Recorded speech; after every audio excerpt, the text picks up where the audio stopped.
Hi hello friends, welcome back to my channel Sunita's kitchen and vlogs. ఈరోజు మీతో share చేసుకోబోతున్నాను ఒక మంచి యూస్ఫుల్ వీడియో అనేసి నేను అనుకుంటున్నాను. అది వచ్చేసి ఇంట్లోనే రూపాయి ఖర్చు లేకుండా న్యాచురల్గా హ్యాండ్ శానిటైజర్ ఏ విధంగా తయారు చేసుకోవాలో నేను ఈ వీడియోలో చూపిస్తాను ఫ్రెండ్స్. తప్పకుండా ఈ వీడియో మొత్తం స్కిప్ చేయకుండా చూసేయండి. అలాగే ఈ శానిటైజర్ వచ్చేసి వితౌట్ ఆల్కహాల్, అలాగే 100% కంపల్సరీ పనిచేస్తుంది అన్నమాట. ఎందుకు ఇంతగా చెప్తున్నానంటే ఇందులో వాడిన పదార్థాలన్నీ చాలా ఎఫెక్టివ్ అండి. సో మరెందుకు ఆలస్యం చేయకుండా వీడియోలోకి వెళ్ళిపోదాము.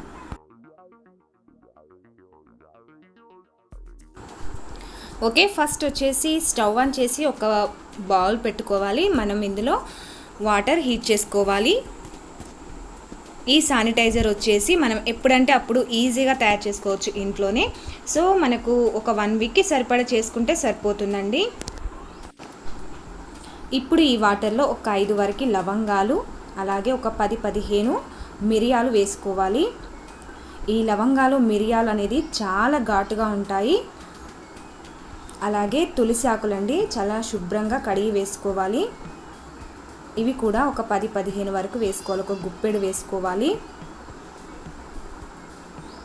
ఈ తులసి ఆకులు కూడా ఎంత ఎఫెక్టివో మీ అందరికీ తెలిసిన విషయమే కదా. అలాగే వేపాకు, ఈ వేపాకు కూడా చాలా ఎఫెక్టివ్ అండి. ఇది చాలా ఆయుర్వేదంలో వాడుతూ ఉంటారు ఈ తులసి ఆకులు, వేపాకు అనేది. అలాగే ఇంట్లోనే పట్టించిన పసుపండి, ఇది కూడా కొద్దిగా వేసుకోవాలి. నెక్స్ట్ మెయిన్ వచ్చేసి డెటాల్. ఈ డెటాల్ వచ్చేసి కొద్దిగా వేసుకోవాలి, ఒక స్పూన్ మందం.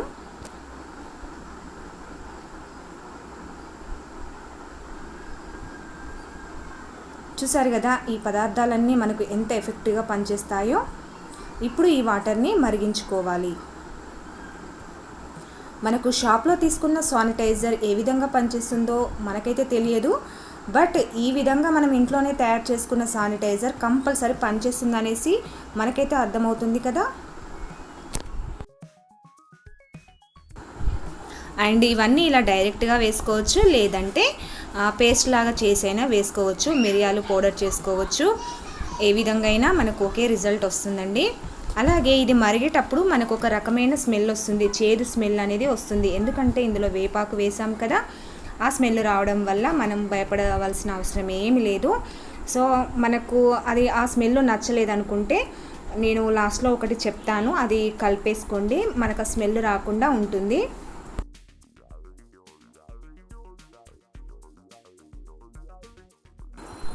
ఓకే, చూసారు కదా ఈ విధంగా మరిగించుకోవాలి ఒక 1/2 అవర్ వరకు.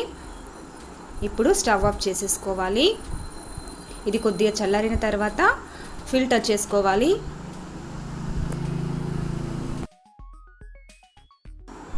చూసారు కదా ఈ విధంగా రెడీ అయిపోతుంది. ఇది కూడా చల్లారిన తర్వాత నేను చెప్పాను కదా ఒక రకమైన చేదు స్మెల్ వస్తుంది అనేసి, ఆ స్మెల్ రాకుండా ఉండడం కోసము కొద్దిగా రోజ్ వాటర్ అనేది కలుపుకోండి ఫ్రెండ్స్.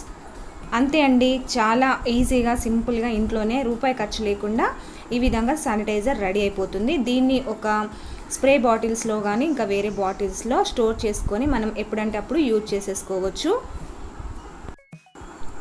అండ్ ఈ శానిటైజర్ వచ్చేసి హడావిడిగా రుద్దామంటే రుద్దామని కాకుండా చాలా నీట్గా మొత్తం అప్లై అయ్యే విధంగా అప్లై చేసుకోవాలి. ఈ వీడియో ఎలా ఉందనేసి నాకు కామెంట్లో తప్పకుండా షేర్ చేసుకోండి ఫ్రెండ్స్. నచ్చినట్లయితే ఒక లైక్ ఇవ్వడం అస్సలు మర్చిపోవద్దు, ఓకేనా.